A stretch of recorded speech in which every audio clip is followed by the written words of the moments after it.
आज बात करेंगे भारतीय संविधान में वर्णित मौलिक अधिकारों में अनुच्छेद 31 व 32 के बारे में। अच्छा, इससे पहले हमको ये जानना होगा कि भारतीय संविधान में कितने मौलिक अधिकार थे। भारतीय संविधान में पहले 7 मौलिक अधिकार थे। कौन कौन से मौलिक अधिकार थे? पहला समानता का अधिकार, दूसरा स्वतंत्रता का अधिकार, तीसरा शोषण के विरुद्ध अधिकार, उसके अलावा शैक्षिक एवं संस्कृति के संरक्षण का अधिकार 4 हो गया। उसके अलावा 5वां क्या था? 5वां था धार्मिक स्वतंत्रता का अधिकार। 6ठा क्या था? संपत्ति का अधिकार। 7वां क्या था? संवैधानिक उपचारों का अधिकार। अच्छा, जो 6ठवां हमारा मौलिक अधिकार था संपत्ति का अधिकार, उसको मौलिक अधिकारों से हटा दिया गया और मौलिक अधिकारों से हटाकर उसको कानूनी अधिकारों में शामिल कर दिया गया। कानूनी अधिकार और मौलिक अधिकारों में क्या अंतर है? कानूनी अधिकार अगर सरकार चाहे तो आपसे छीन सकती है, ठीक है, और अगर इसका कानूनी अधिकार का उल्लंघन होता है तो आप निचली अदालतों में जा सकते हैं, जैसे जिला न्यायालय हो गया या फिर तहसील स्तर के न्यायालय हो गया, तो आपको सबसे पहले वहाँ जाना पड़ेगा।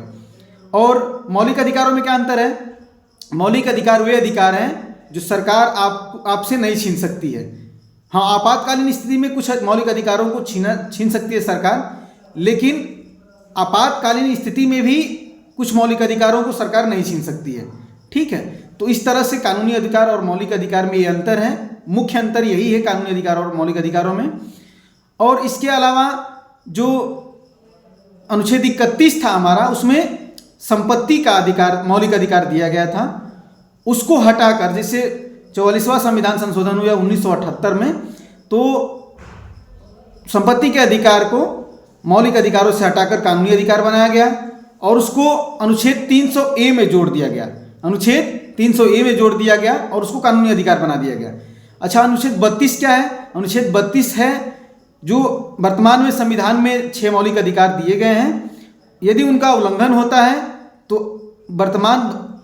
तो अनुच्छेद 32 में यह प्रावधान दिया गया है कि आप हाई कोर्ट, माननीय हाई कोर्ट या माननीय सुप्रीम कोर्ट सीधे जा सकते हैं मौलिक अधिकारों के उल्लंघन पे। और बाबा साहब अनुच्छेद 32 को बाबा साहब डॉक्टर भीमराव अम्बेडकर जी ने संविधान का हृदय और आत्मा कहा है। अनुच्छेद 32 हमारे लिए बहुत ही महत्वपूर्ण है। जितने भी मौलिक अधिकार दिए गए हैं उनकी रक्षा अनुच्छेद 32 के तहत ही होता है। नमस्कार, बहुत बहुत धन्यवाद।